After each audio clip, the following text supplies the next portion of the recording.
Salut à toi, j'espère que tu vas bien et bienvenue dans ce troisième épisode de la série Simblog, le blog que l'on crée de A à Z avec Symfony. Aujourd'hui, ce qu'on va faire, c'est tout simplement continuer dans la lancée du deuxième épisode. Donc si tu te rappelles, dans le premier épisode, ce qu'on avait fait, c'était de mettre en place l'environnement de travail, notamment avec Docker.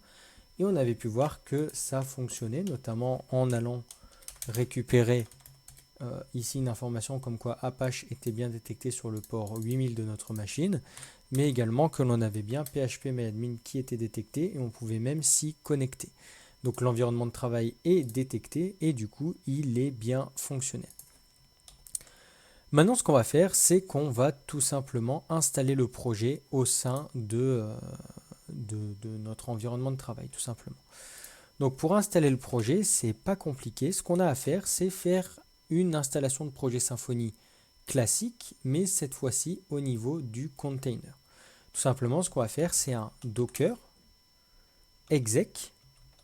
Ensuite, on va lui préciser ici le container. Du coup, nous, ça va être www simblog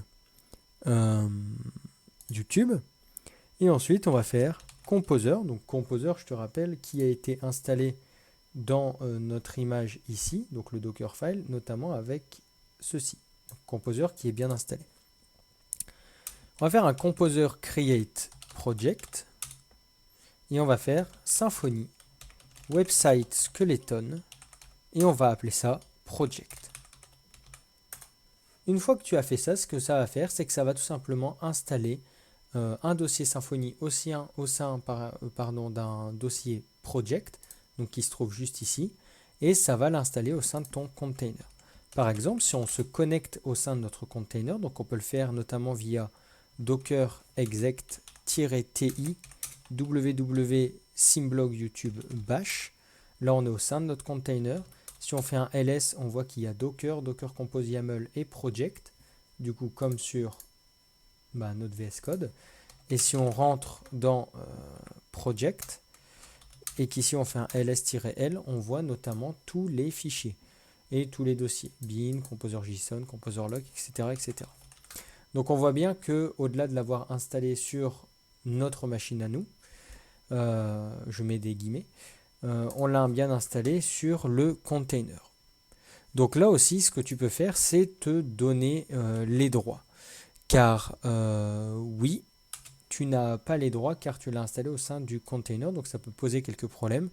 Donc là, moi, je te conseille de faire un sudo shawn-r, le user actuel est sur le dossier courant.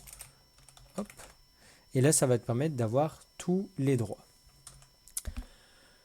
C'est quelque chose qu'il faut faire bien sûr uniquement en environnement de développement. Ne t'amuse pas à faire ça en production, ce serait légèrement dangereux. Maintenant qu'on a vu que c'était bon, ce qu'on peut faire, c'est tout simplement essayer de retourner sur ce qui nous donnait un Apache tout à l'heure, donc 127.0.0.0. Donc déjà, est-ce que phpMyAdmin fonctionne toujours? Il fonctionne toujours. Et si on retourne sur du 8000, on voit qu'on se retrouve ici avec du Symfony 6.1.2. On a bien la navbar, on a les différentes choses ici qui sont mises en place. Et du coup, on voit comme dans SimRecipe, qu'on a deux erreurs, mais ce sont deux erreurs classiques. Pour ceux qui ont regardé SimRecipe, vous voyez de quoi je parle. Donc voilà, c'était pas plus compliqué que ça pour créer le projet au sein de Docker. Donc moi, ce que je vais faire, c'est que tout simplement, je vais retourner ici et je vais cliquer là. Installation du projet. On voit bien que le projet Symfony a été correctement installé sur notre environnement. Oula, je vais y arriver. Il est un peu tard. Sur notre environnement de travail Docker. Dans la prochaine vidéo, ce qu'on va faire, c'est créer un makefile. Donc tu vas voir, c'est quelque chose de plutôt sympa qui va permettre de gérer plusieurs commandes à la fois. Bref, tu vas voir, pour du dev, c'est très sympathique. Donc voilà, j'espère que cette vidéo t'a plu. N'hésite pas à liker si justement la vidéo t'a plu. N'hésite pas aussi à partager si quelqu'un a besoin notamment d'installer un projet sur un environnement Docker et qu'il n'y arrive pas ou qu'il veut savoir comment faire. Et également, je t'invite à t'abonner à la chaîne YouTube si tu veux continuer à suivre cette série ou si tout simplement tu aimes bien la chaîne ainsi que son contenu. Donc voilà, c'est tout pour moi. J'espère encore une fois que la vidéo t'a plu et je te dis à la prochaine. prochaine. Salut!